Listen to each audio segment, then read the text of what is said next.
September 1944, Staff Sergeant Lafayette P. stood beside his Sherman tank at a staging area near Aachen, Germany, watching his crew prepare for what would become his final mission. The morning air was cold, carrying the smell of diesel fuel and damp earth.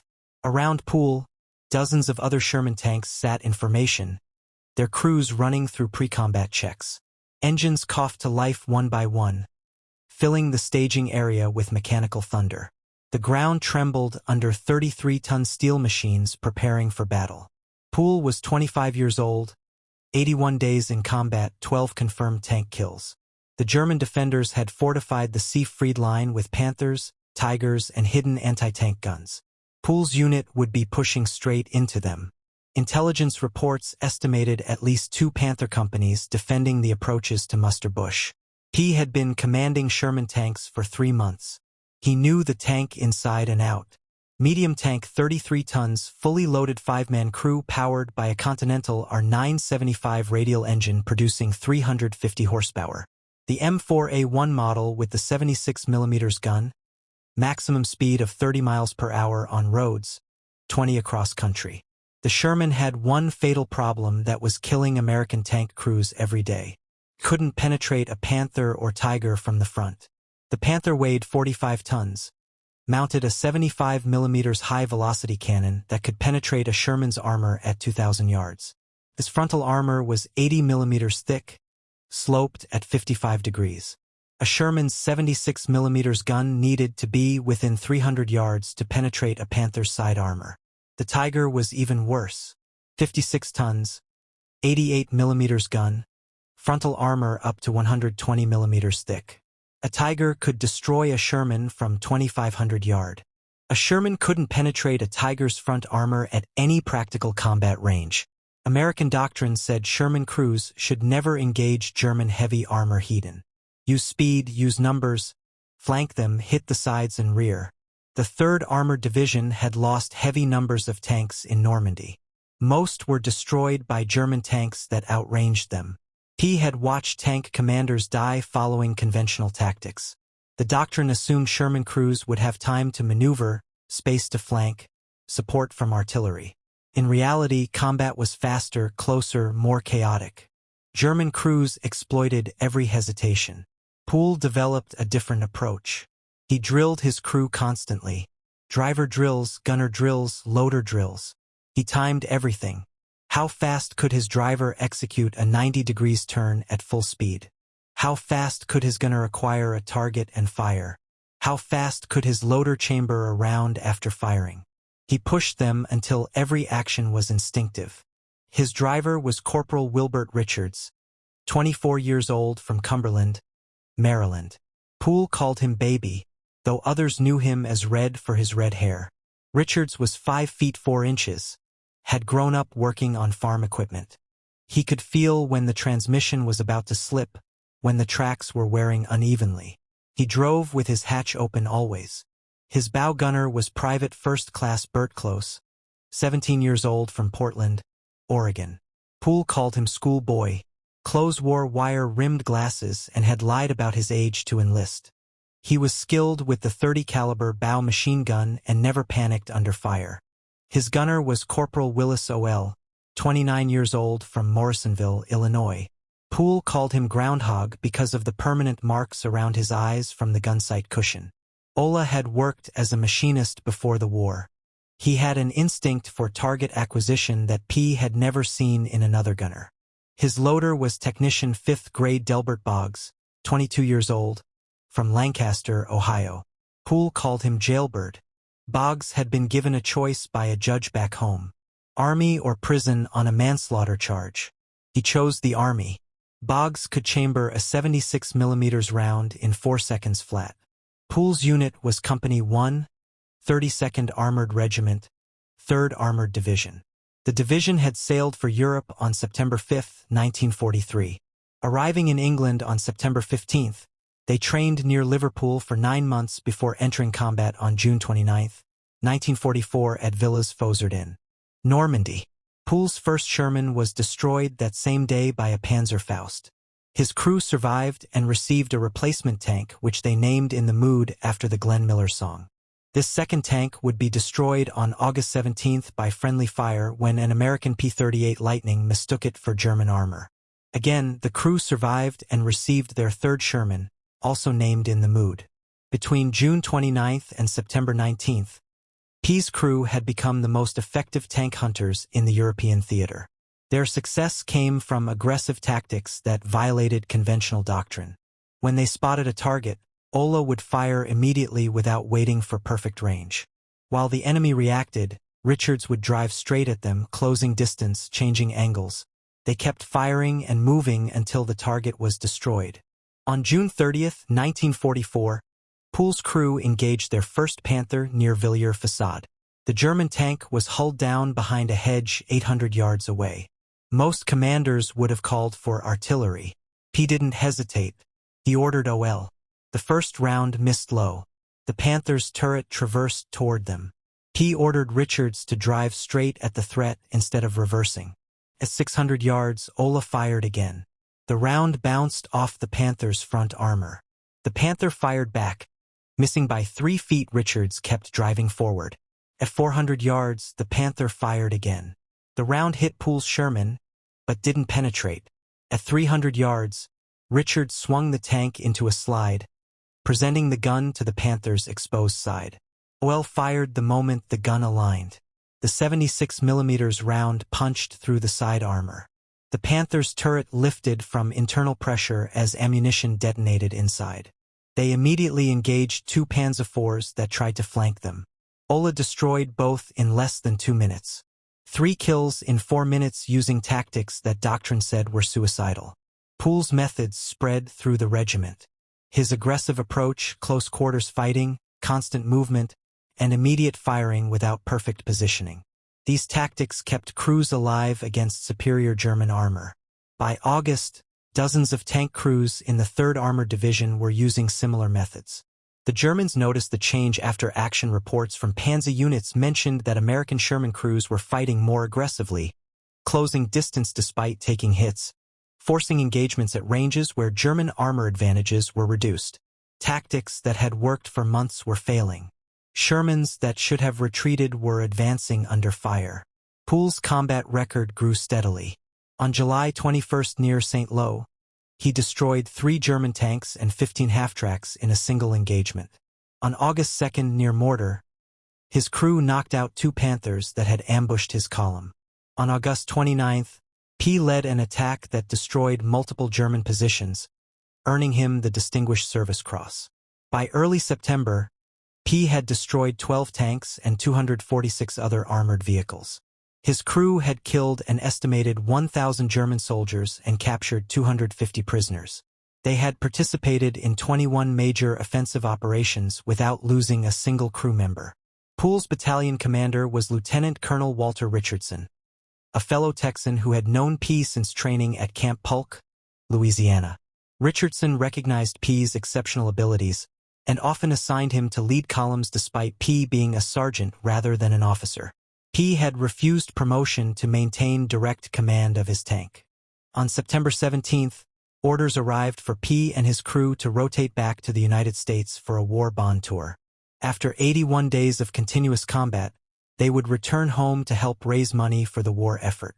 The tour was scheduled to begin in early October, but first they had one more mission. On September 19th, P's unit was assigned to penetrate the Siegfried Line near Musterbusch, Germany. Richardson specifically ordered P not to take point position that day. He wanted P's crew to survive their last mission. Poole acknowledged the order in the mood would serve as a flank guard instead of spearhead. The attack began at 0730. The advance went smoothly for 20 minutes. Then everything went wrong. Poole's regular loader, Del Boggs, had been sent to the rear for a medical check in preparation for the rotation home. His replacement was Private First Class Paul Kenneth King, 20 years old, from Anderson County, Tennessee. King was inexperienced and hadn't trained with the crew. Paul spotted a hidden anti-tank position near a damaged house. He identified it as an 88mm gun, one of the deadliest German weapons. He called out the target. Ola reported ready to fire. P gave the command. King tried to chamber a round but fumbled it. The round jammed in the breech. Ola couldn't fire. He saw the German gun crew elevating their weapon. He shouted for Richards to reverse. The Sherman started backing up. Too late. The 88 fired. The round hit in the Moods turret at 300 yards. The armor-piercing shell punched through, passed between Poole and Ola, and detonated inside. Poole was blown out of the commander's hatch by the blast. He hit the ground 15 feet from the tank, his right leg nearly severed by shrapnel. He grabbed a morphine syringe from his first aid pouch and injected himself. The pain was overwhelming. He tried to cut away the destroyed portion of his leg with his pocket knife. Medics reached him within minutes. They stopped him from completing the amputation, applied tourniquets, gave him more morphine. The crew pulled Richards and clothes from the burning Sherman. Both survived with minor injuries. Ola was critically wounded with shrapnel through his left leg. King was killed instantly. He was evacuated to a field hospital where doctors amputated his right leg 8 in above the knee. Ola spent 14 months in hospitals, underwent 6 surgeries, and was discharged on February 15, 1946 with a permanent leg brace. Richards and Close continued with the 3rd Armored Division and survived the war. Lafayette Greenpool was born on July 23, 1919 in Odom, Texas. He had a twin brother named John Thomas who served in the Navy during the war. He graduated from high school in Taft, Texas in 1938. He attended Texas College of Arts and Industries for 1 year studying engineering. Before the war, P was an accomplished amateur boxer. He won the sectional 165 crown in New Orleans and competed in Golden Gloves tournaments. During training in England, he had an exhibition match with heavyweight champion Joe Louis. P won all 41 matches he fought in the Army. P enlisted on June 14, 1941. He trained with the 3rd Armored Division at Camp Polk, Louisiana, and deployed to England in September 1943. His combat career lasted exactly 81 days from June 29 to September 19, 1944. P received the Distinguished Service Cross, the Legion of Merit, the Silver Star, the Purple Heart, the Belgian Führer, and the French Legion of Honor. He was twice nominated for the Medal of Honor. The first nomination's paperwork was reportedly lost.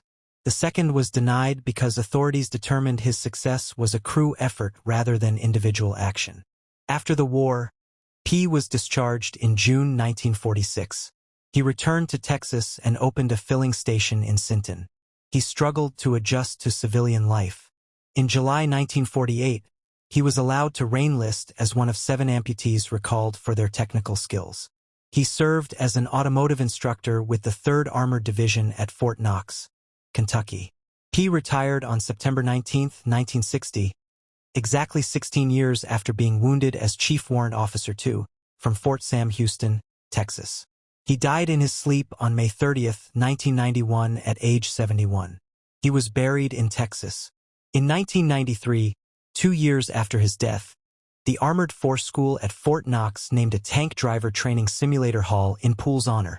The dedication plaque read, Staff Sergeant Lafayette G. Poole, American Tank Ace. 258 anemi vehicles destruya. 81 days in combat. The facility was later moved when the Armor School relocated to Fort Benning, now Fort Moore, Georgia, in 2010. P's legacy extends beyond his combat record. His aggressive tactics developed through experience rather than doctrine influenced how American tank crews fought. His willingness to close with superior enemy armor, to attack rather than retreat, to maintain constant fire and movement. These methods saved American lives. His crew members remembered him differently. Richards said P always put the crew first, drilling them constantly, but ensuring they had the best equipment and supplies available. Close recalled that P treated him like an adult despite being only 17, never talking down to him. Ola credited P with keeping them alive through 3 months of brutal combat.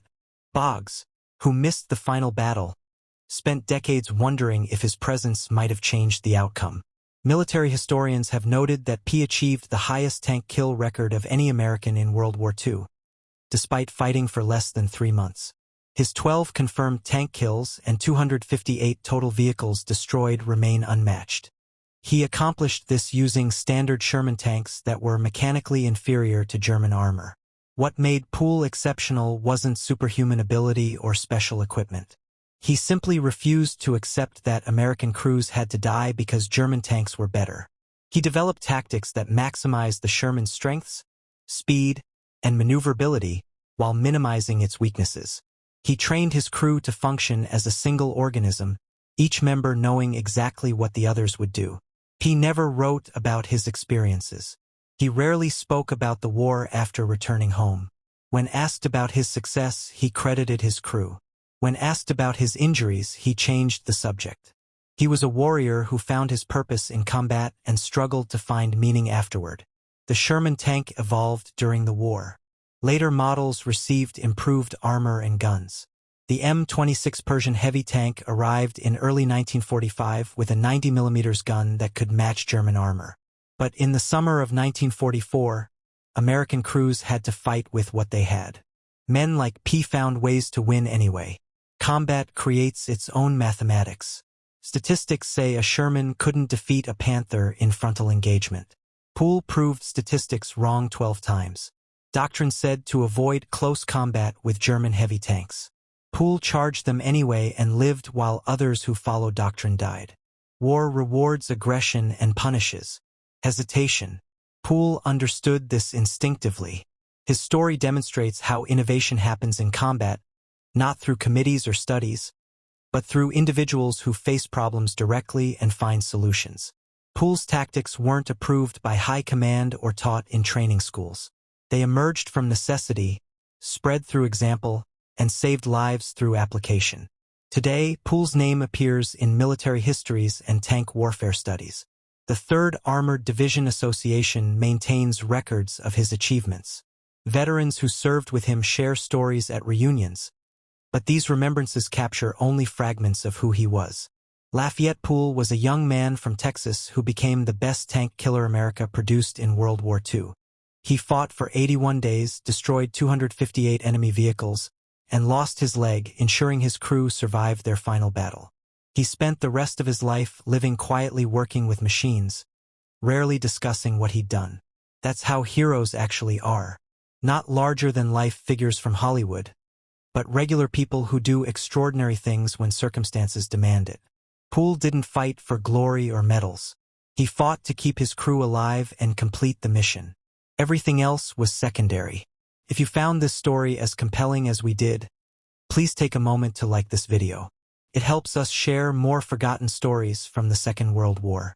Subscribe to stay connected with these untold histories. Each one matters. Each one deserves to be remembered, and we'd love to hear from you. Leave a comment below telling us where you're watching from. Our community spans from Texas to Taiwan. From veterans to history enthusiasts, you're part of something special here. Thank you for watching, and thank you for keeping these stories alive.